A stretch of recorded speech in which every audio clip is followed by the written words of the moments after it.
Yo, what's good, everybody? Once again, it's your boy, Brady Bungetti, and I'm here with the latest edition of Bound for Impact. Now, it's been a while since I dropped one of these, so we got to do a little bit of catch up, let us know what's going on in the world of TNA wrestling. There's been a lot that we've missed on, but before we get into it, I got to drop my shameless plugs. So please, if you're enjoying this content, click like and subscribe, comment, get the notification bell so each and every time I drop one of these, you are will be notified immediately and you're willing to participate. I'm trying to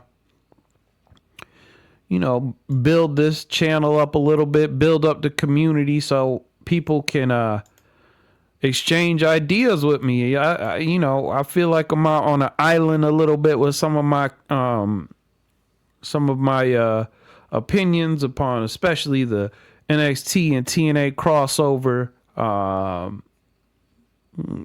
implications. So man, where to begin? There's been a lot going on of late, so I think I'm gonna first open it up with a little bit of news, and I'm gonna open it up with some positive news first. So our boys over at Fightful have confirmed that Cedric Alexander is officially signed to a TNA contract, probably a year. Most TNA contracts are about a year. And, Cedric Alexander, he's kind of still finding his footing, not in ring, but there hasn't been any stories really surrounding him except the Mustafa Ali one that when he first came over to TNA. And right now I kind of feel like he's in the same position that like Ace Austin was in, where it was kind of like, we know you can go out and have some bangers, so go out and have some bangers, but you're not gonna win any of them. I don't think he's yet to win a singles match in TNA, but excellent wrestler, great in-ring performer, good worker. This little team that he has with Leon Slater has been very impressive. They've gotten a few victories, and big shout out to Cedric Alexander. Keep doing your thing. I'm gonna keep watching him on prime time, hopefully with a TNA deal. So now on to some really unfortunate news. I'm not gonna try and dive too much into it, but Masha Slamovich has domestic violence allegations against her former boyfriend Akira, who was also a wrestler. One of Akira's friends had came clean about this last week, and it's domestic violence is a very sensitive subject, but please, if there's any hint of domestic violence, if there's anyone being abusive, please notify the proper authorities, call the domestic violence hotline, and just know that if someone lays their hands on you, that's not love. All right? That's not love. And it's best to kind of just find a way. Hopefully you have a great support system and get yourself out of that situation. So I hope Akira gets the healing that he needs, and I hope that Masha, these are allegations, right? I hope that Masha comes to peace, or at least find some sort of comfort or resolution with this situation. So back on to the positive stuff, all right? That those type of situations are a little difficult to talk about, but since I've been away, one of the things that I missed out on that I haven't been able to talk to y'all about is TNA invaded NXT last week. It was the episode of NXT following the homecoming episode. A lot of TNA wrestlers were on X/Twitter. They were tweeting out how at homecoming there was a match scheduled. Trick Williams would be defending his his TNA heavyweight championship against Obafemi. So I guess a lot of TNA personnel took offense to that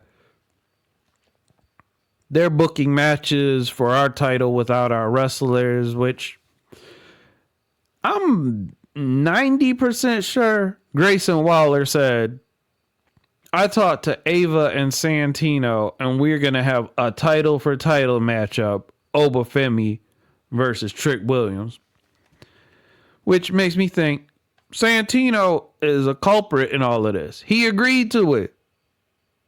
Why ain't y'all mad at him? Anyways, so on last week's episode of NXT, during that match, you know, they show a bunch of TNA wrestlers. They're in the crowd. NXT, we all know, has the worst security in the world. There's always fights in the parking lot, and they just kind of let all of these TNA wrestlers come in. There was the Angel Warriors came to visit NXT. There's Mance Warner was there. Steve Macklin was there. Mike Santana was there. The Inspiration was there. Matt Cardona was there. He got the biggest pop there too. It was a massive pop. Anyway, so there was a lot of former NXT WWE wrestlers there to kind of make the NXT crowd pop because they recognize these wrestlers, right? Mance Warner, Mike Santana, I think are the only ones that don't have a prior connection to NXT. So anyways, during the match, Mike Santana joined commentary, and y'all know what's going to happen because it's a WWE finish. So there's always a no contest or disqualification. Trick Williams goes up in Mike Santana's face. He hits Mike Santana. Mike Santana slaps him back, and then there's a big old brawl. Just for them to show Ricky Saints. Ricky Saints, I gotta get used to that. Ricky Saints flexing in front of the NXT heavyweight championship in front of Obafemi. Spoiler alert, Ricky Saints won. I hope Obafemi's getting called up because that's a pretty poor decision. So anyways, fast forward to NXT No Mercy. Santino and Ava announced that on October 7th, there's going to be a special episode of NXT on a random Tuesday, October 7th, which I believe they just changed the name of it to Showdown. So on today's episode of NXT, I'm actually recording this while NXT is airing, and if something special happens, maybe I'll come back on here. Maybe I'll just cover it after I cover the next episode of Impact. So today on NXT, there's going to be survivors, or they're going to announce the teams because Ava announced that there's going to be Survivor Series style matches for both men and women. It's going to be TNA versus NXT. And on today's episode of NXT, they're going to announce who will be part of the teams, right? So looks like they're kicking that off, and it's going to be happening pretty soon.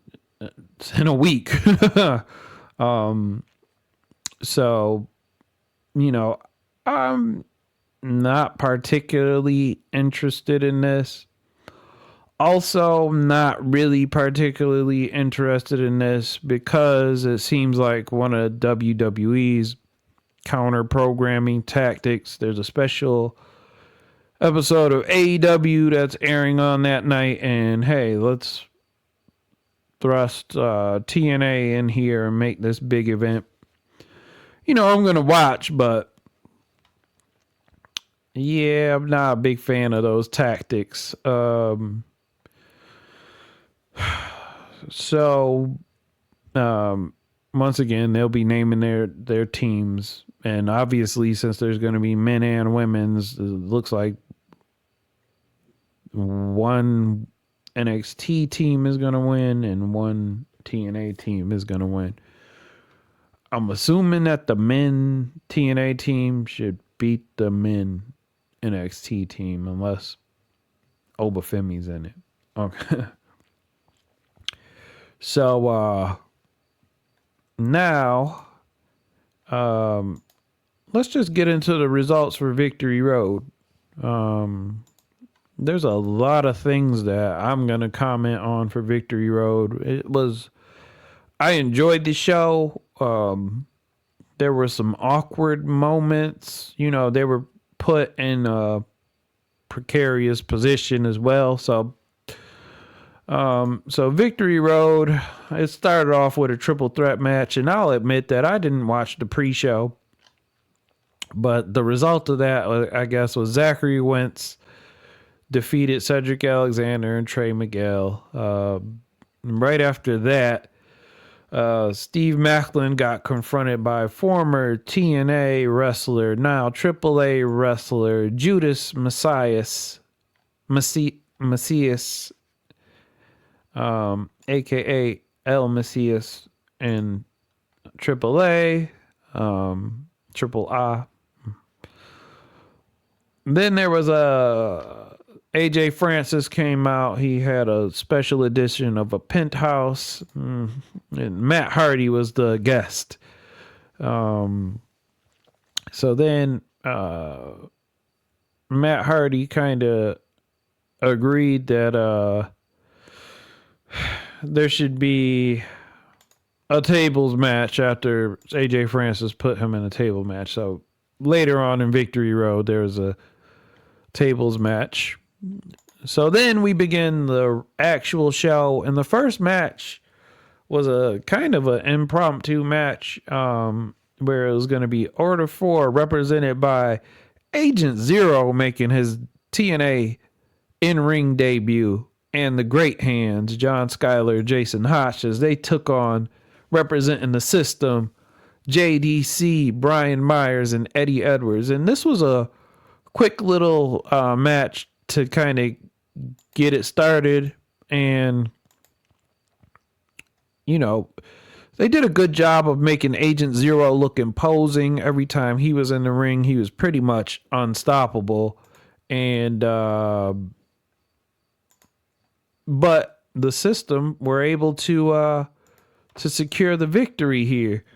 JDC, who's been wrestling like he's been on fire. He took a little bit of time away because I don't know if he got married or something like that, but he went on vacation and now he's back, and he hit Hotch with a really sick Falcon Arrow, and Schuyler was able to break it up, but then JDC afterwards hit him with the down and dirty and got the 1, 2, 3. So it was a nice little set it off match. It was nothing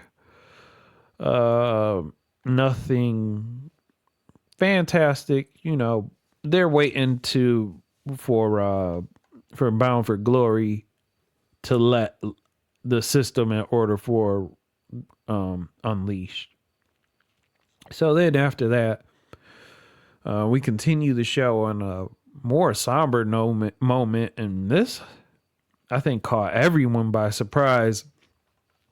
The day before Victory Road, they had announced that Ash by Elegance had an announcement, and I thought this was going to be pertaining to Masha Slamovich, because TNA has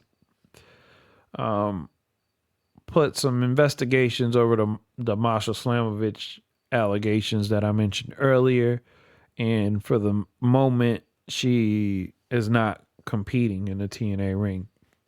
So, Ash by Elegance, her music comes out or goes off, and then she comes out, and you can tell that she's really sad. She looks like she's about to cry. Santino was in the ring with Carlos Silva, my bad. And Ash grabs the mic and she just says she's no longer able to compete. Therefore, she's going to be relinquishing her TNA Knockouts title. And, it's sad because Ash has had a really good thing going on right now. The Elegance brand is popping. They've been probably my favorite part of the Knockouts division the past few months. And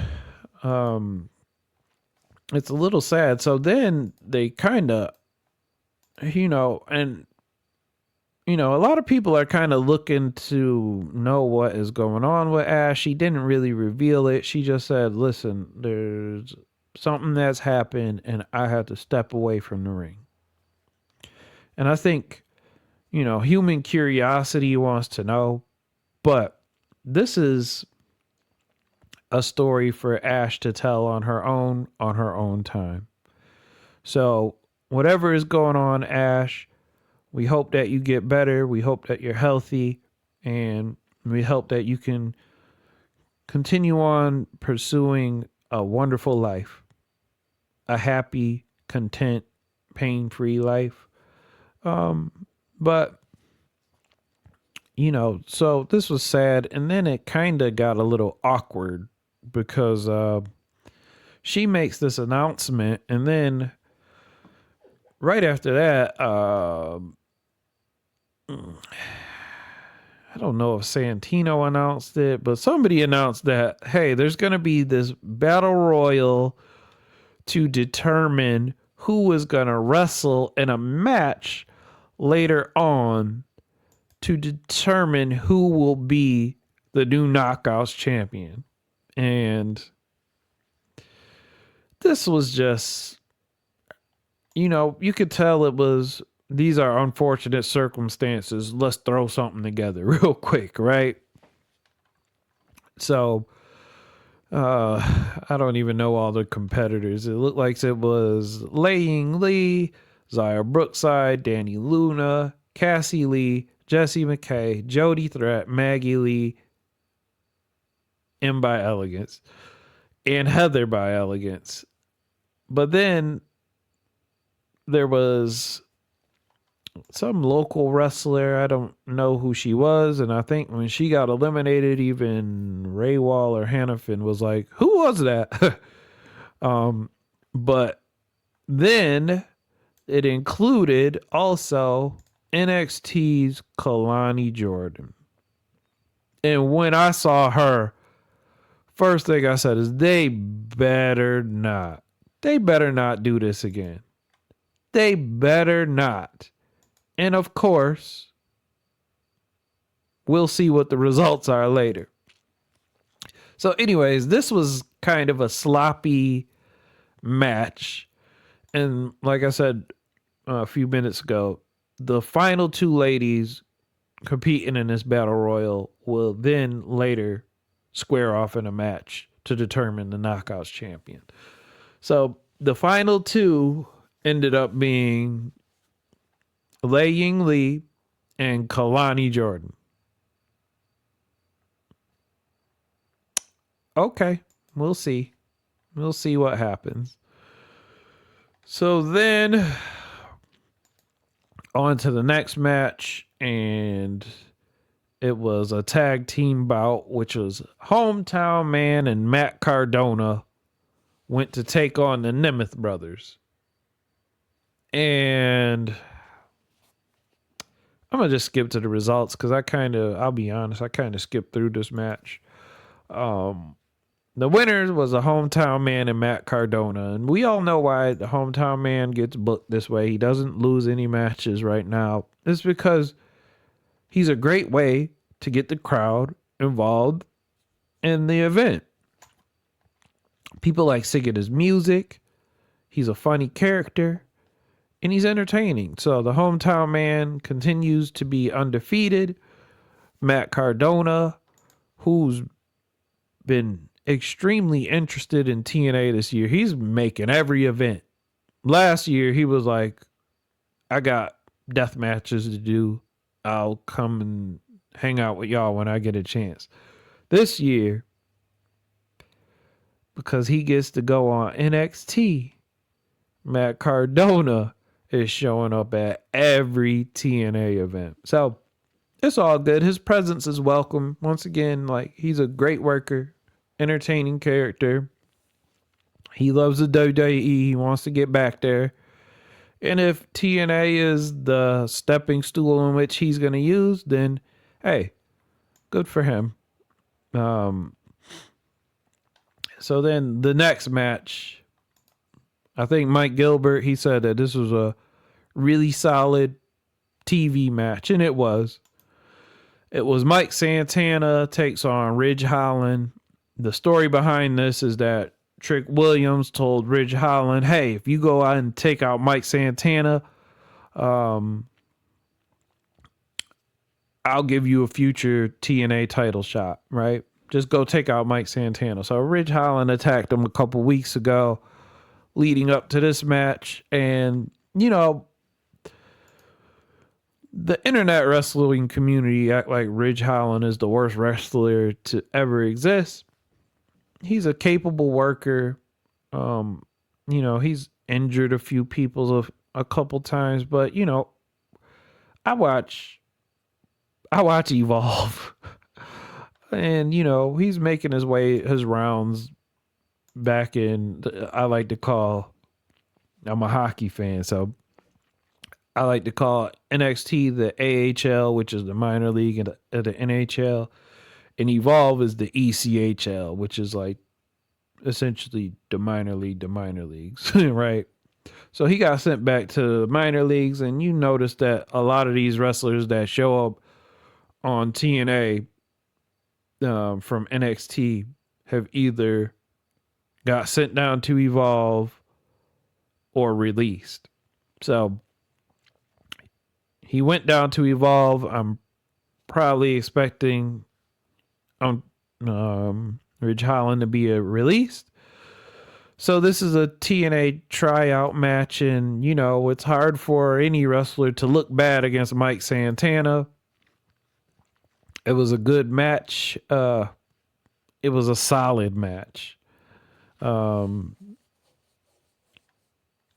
Mike Santana hit him with a spin the block, and I'll give Ridge credit. He sold this well, or he just really got his block knocked off, because he got popped with that one. And Mike Santana scores the victory over Ridge Holland.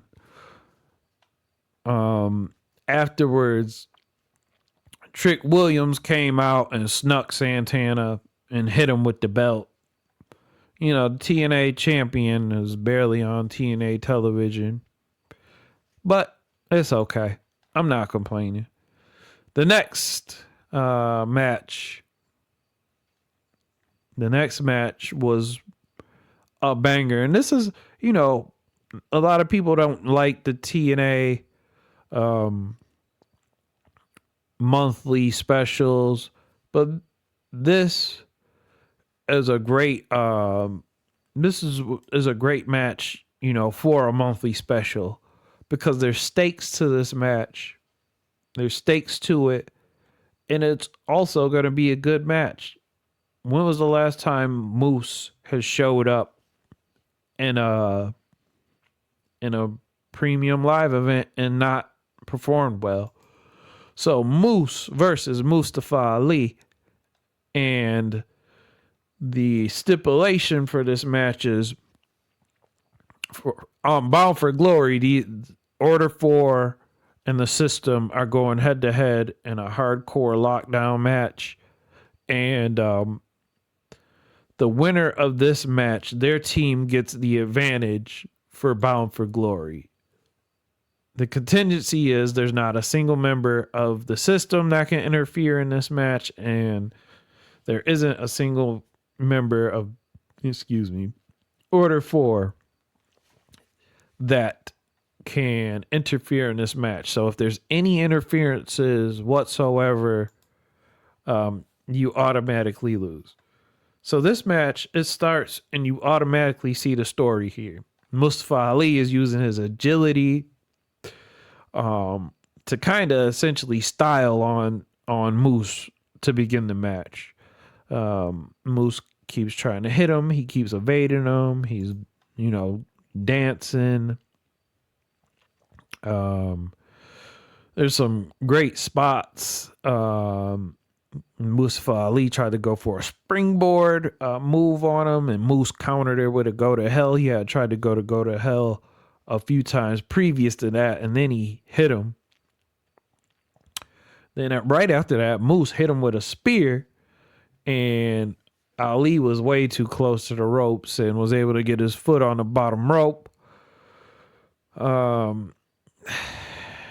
After that, Mustafa Ali had his dancers with him. When I saw those dancers, I kind of was like, oh, I think one of these dancers is going to interfere. So one of them did when the referee was distracted and hit Moose with a low blow, and Mustafa Ali was able to hit the 450 splash and get the victory. Tasha Steelz one of the dancers lifts up her mask a little bit and says, and reveals to be Tasha Steelz.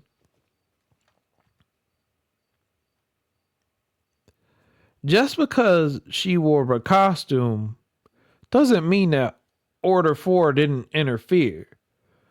So, I'm hoping on this week's episode of Impact, they kind of reneged that decision because Order 4 interfered.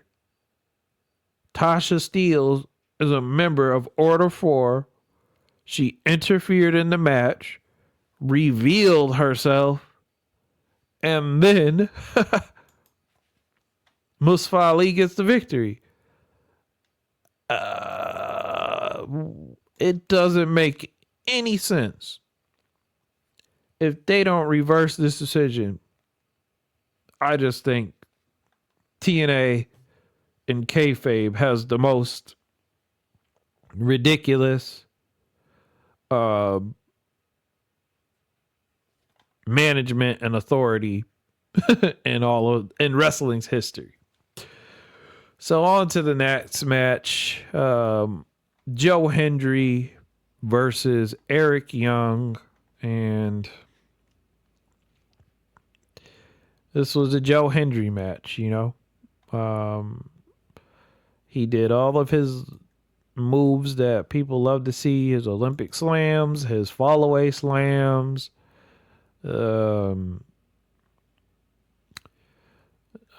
Sinner and Saint came out to stop Eric Young from using a steel chair. And then Joe Hendry hit Eric Young with the standing ovation on top of the steel chair. And since it was coincidental incident, there was no disqualification.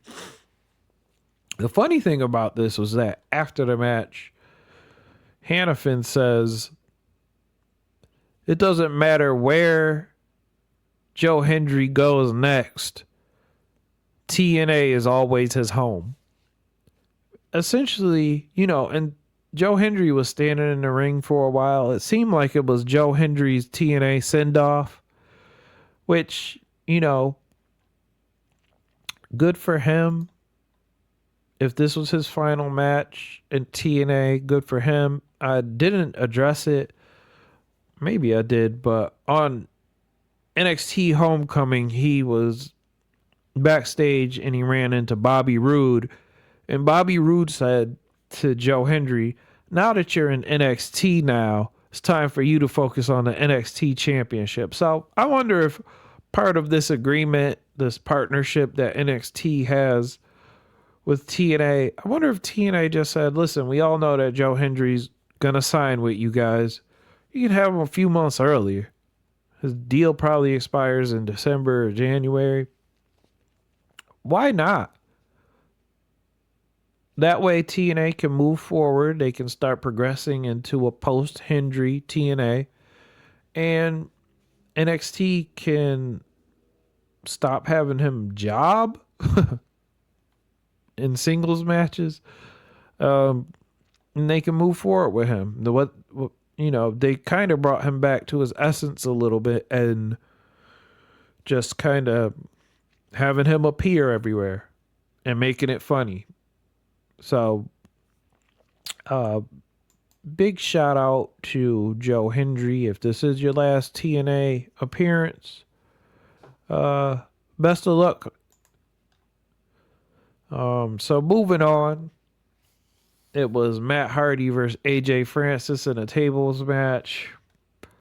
I'll just fast forward right to the finish. Matt Hardy hit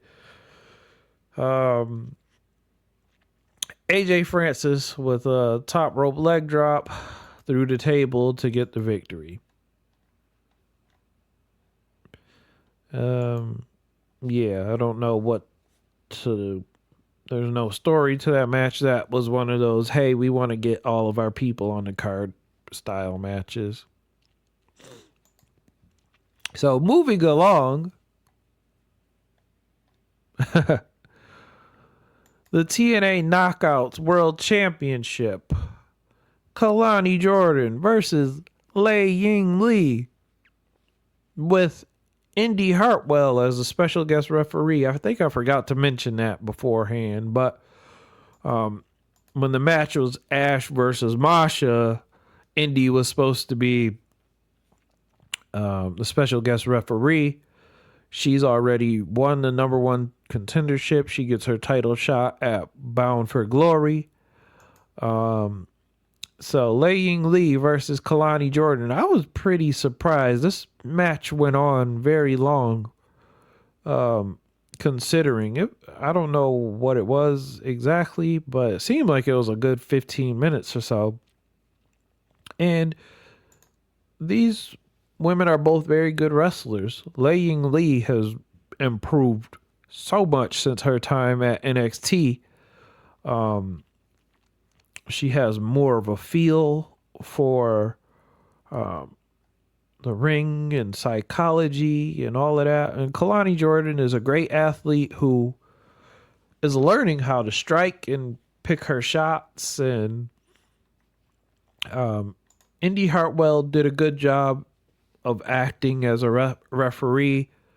Her counts were a little quick. Some girls had to be on it because they were 1, 2, 3. It was like as soon as the shoulders were down and there was a pin. So then, Lei Ying Lee, I'll just go kind of towards the finish. Lei Ying Lee ends up hitting, what is that move called? Thunder Strike. She hits Kalani Jordan with the Thunder Strike, but Kalani Jordan ends up knocking down Indy Hartwell, who is a wrestler. Why is Indy Hartwell knocked down for like 4 minutes? Because she got hit by one move. Anyways, Lei Ying Lee wanted the 3 count. And, since this is NXT, WWE, there's always shenanigans in which NXT win, but NXT always wins. So, Indy's not there for the 3 count for Lei Ying Lee. Lei Ying Lee would have gotten probably like a 6 count. But then Kalani Jordan recovers. I guess her move, that split leg moonsault or whatever it was, called One of a Kind. And surprise, surprise, TNA fans, Kalani Jordan is your new TNA knockout champion. And I'm not going to hate on this photo. I might hate on the partnership, but Kalani and the photographer of this photo, I'm not going to hate on, with all due respect to Carmelo. But there's part of me that does wonder. Kalani and Ash by Elegance have a really good friendship, and they were actually part of tag teams at NXT.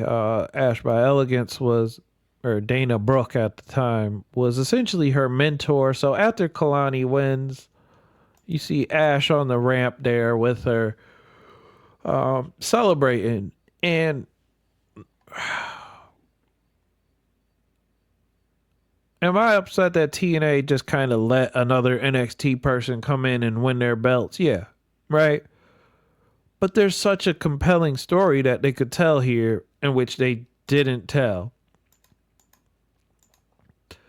It seems like both NXT and TNA are afraid to mention the fact that, hey, a lot of these TNA wrestlers were in NXT and have relationships with some of these current NXT wrestlers.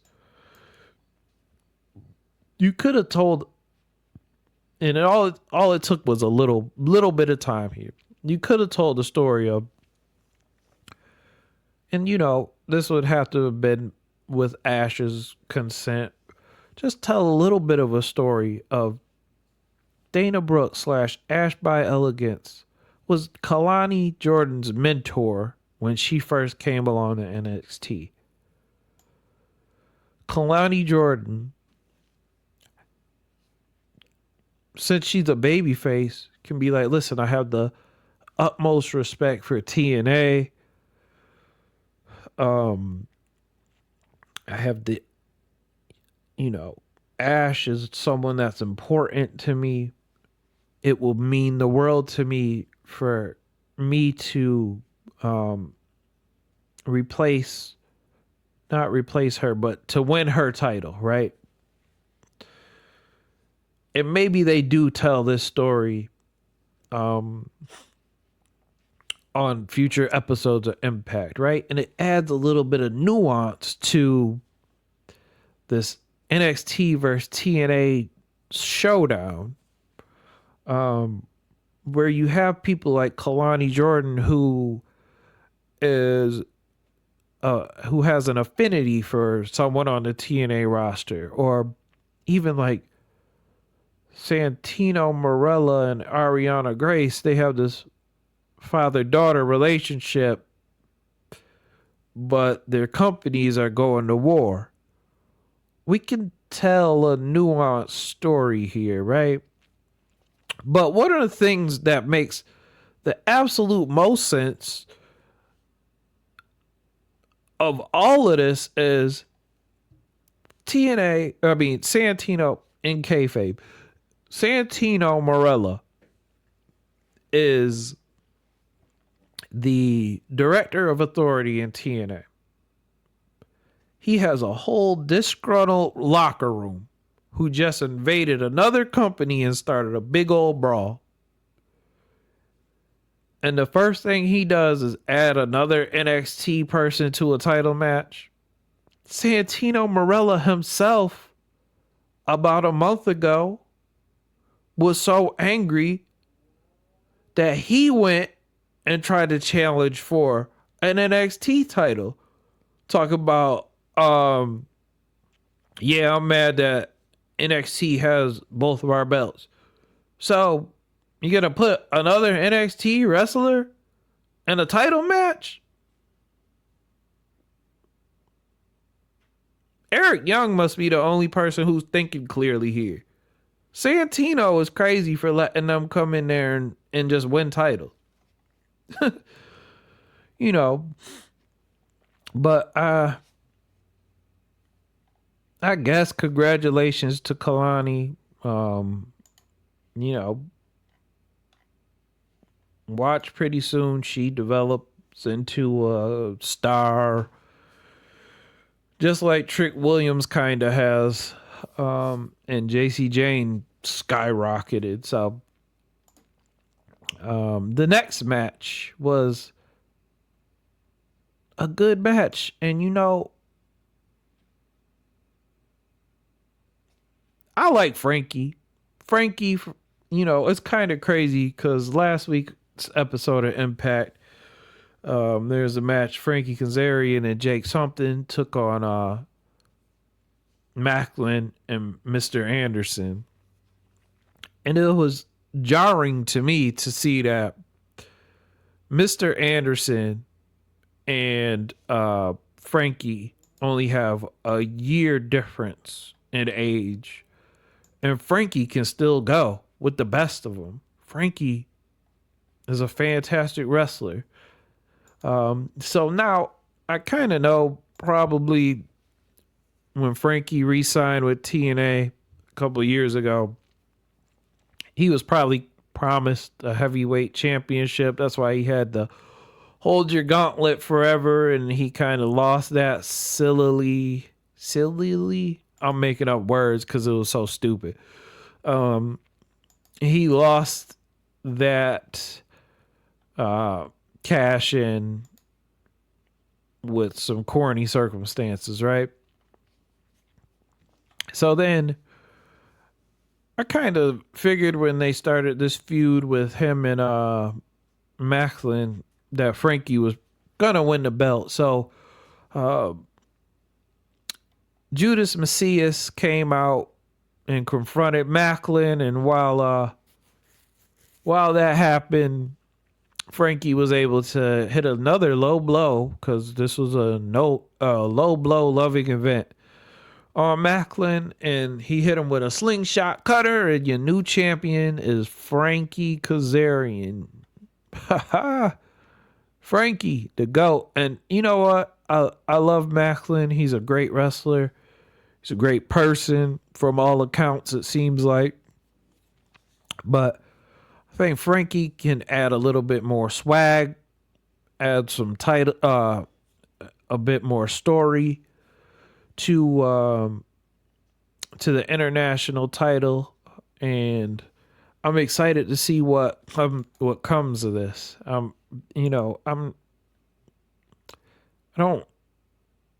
I don't really care to see a Macklin versus Judas Messias match, but it is what it is.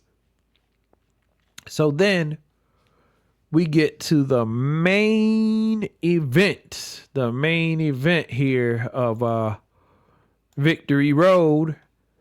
And it is Leon Slater versus Myron Reed. And this is up there for match of the year with me. And, I watch AEW and all that stuff too.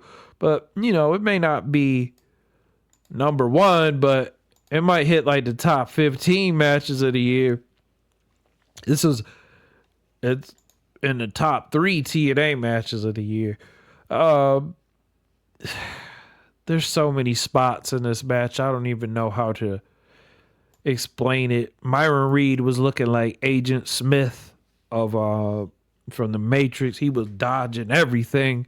Leon Slater was throwing at him leg lariats, dodged it, all of that good stuff, dodged it. Leon Slater hit the big play Slater. That's the move where he does the jump over the turnbuckle front flip thing. That joint is sick. There was a spot, I think it went viral. They were trying to suplex each other, and then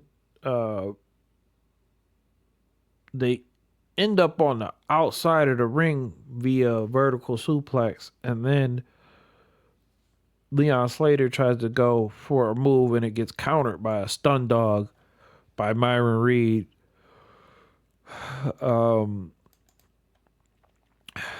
it was just a lot going on in this match. I'm not doing it any justice. Byron Reed hits Leon Slater with the flame on, in which I say, Myron Reed, this move is extremely dangerous. You scare me every single time you do it, but it's sick.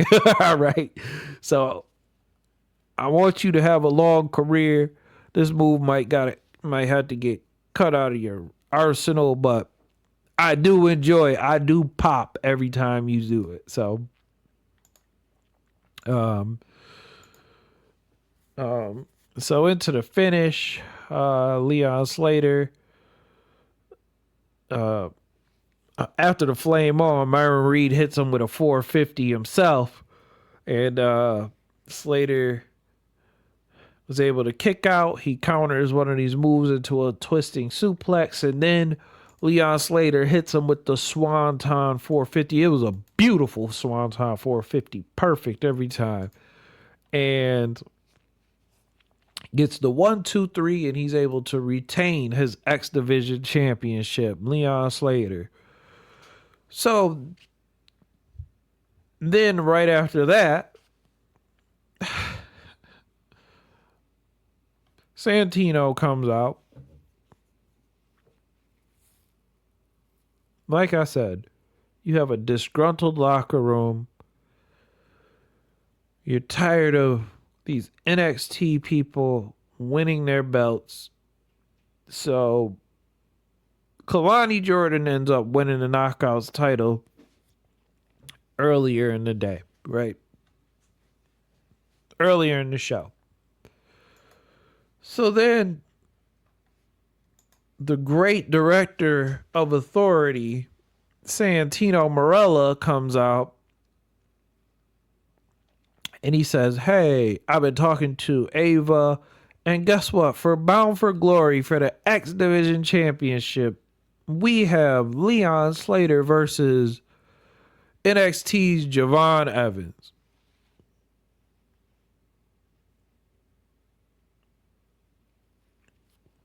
Now, I get it. This is a dream match. It's two very young and talented wrestlers. And it's been a match that has been hyped ever since this partnership has been put in place. But this kind of made me think. I was very curious after this. I said, man, there's a lot of NXT talent that get shots at TNA titles. How many TNA talents have gotten shots at NXT titles? Luckily, I was bored. I did the research. It is 2-1. Now, we can say this is probably because TNA has a smaller roster, so it's best to kind of get more talent to come over from this partnership, right?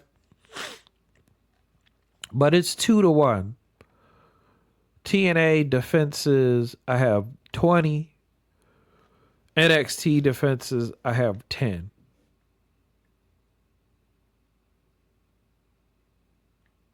And one of those 10 is a half TNA defense because it was Zachary Wentz teaming up with Wes Lee for Fraxium's NXT tag team title. I can run through them all if you'd like. Jordan Grace versus Tatum Paxley. Jordan Grace versus Izzy Dame. Jordan Grace versus Karen Petrovic. Jordan Grace versus Sol Ruka. Jordan Grace TNA Knockouts Championship match versus Wendy Chu. Masha Slamovich versus Cora Jade. Masha Slamovich versus JC Jane. Spitfire Knockouts Tag Team World Title versus Carly Bright and Kendall Gray. Spitfire Tag Team Title versus, this is kind of the same as the Zachary Wentz thing, so Rosemary and Wendy Chu. the four-way Knockouts Tag Team title match, which had Metaphor, Jakara Jackson, and the Lash Legend. And it also had Gigi Dolan and Tatum Paxley in it. Another one, TNA Knockouts Tag Team title, Fatal Influence was in it. Tonight we had Kalani Jordan versus Laying Lee. We had on NXT the X Division Championship, Moose versus Lexis King. X Division Championship, Zachary Wentz defended it in the Ultimate X match, I think. Riley Osborne of NXT was in it. TNA World Title match, Joe Hendry versus Ethan Page versus Frankie Kazarian. Then we get Trick Williams defeats Joe Hendry for the title. World Tag Team Championship matchup. The Hardy Boys defended the TNA Tag Team title against Fraxium on NXT. And maybe I should count this, maybe not. I won't count this, but maybe I should. Trick Williams defends the TNA Championship versus Josh Briggs after Inamura said, you know what? I don't really want the TNA World Championship. My best friend Briggs can have my number one contender spot. I'm going to go after Obafemi for the NXT title. And then, if you want to add to another one, Obafemi just went against Trick for the TNA title.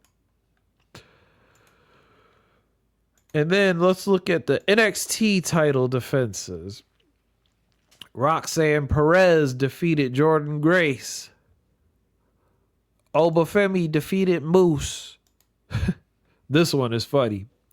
Lexis King in a Heritage Cup match. I don't know if I should even count this. Does the Heritage Cup even still exist? I think Stax won it, and I don't think I've seen him defend it once. Lexis King defeated JDC. NXT Tag Team matchup where it was Fraxium defended their title against Zachary Wentz and Trey Miguel, the Rascals. Fraxium also defended their titles against the Nemeth brothers. So those are legit. NXT title, Ethan Page defeated Joe Hendry with the special guest referee of Trick Williams. NXT, let's see. Ethan Page, the North American champion, defeated Santino Marella. And then let's just take a look at a couple of TNA trying to win their title back off of JC Jane. JC Jane defeats Masha Slamovich.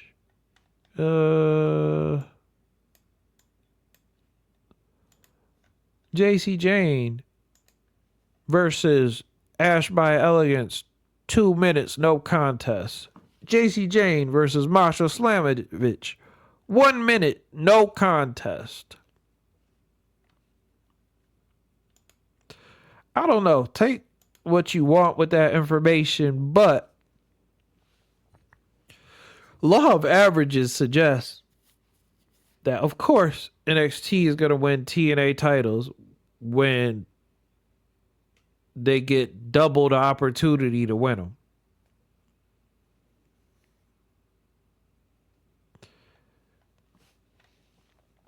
Now, I expect some of this stuff is going to change soon. There's going to be more TNA wrestlers appearing on NXT, maybe competing for titles. Actually, there is. The Hardys are going to go against Dark State on October 7th at Showdown. I expect the Hardys to win that match.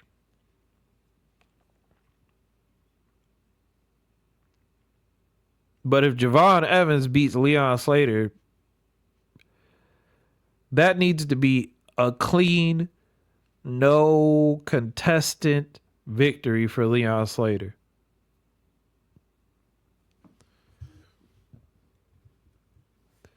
I know TNA fans to TNA are just this little group of us that have existed forever and they want to expand. But people are starting to get disgruntled because this partnership is looking a little lopsided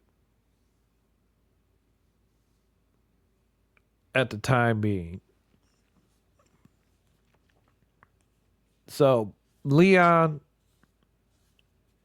please make sure that you win that match clean, no interference. I don't want to see Briggs come out and continue beefing with Javon Evans. I don't want to see Ricky Saints come out if he's beefing with Javon Evans. I want it to be Leon Slater one-on-one with Javon Evans. No nonsense. And Leon Slater better win. Well, all right, ladies and gentlemen. Once again, if you enjoy this show, please click like and subscribe. Get that notification bell ringing. That is all I have for you today. I will be back reviewing this week's episode of Impact and also reviewing whatever is happening right now on NXT. Once again, hit me up in the DMs and the comments. I'm Brady Bungetty everywhere. So, once again, keep enjoying everything that you're enjoying. And peace.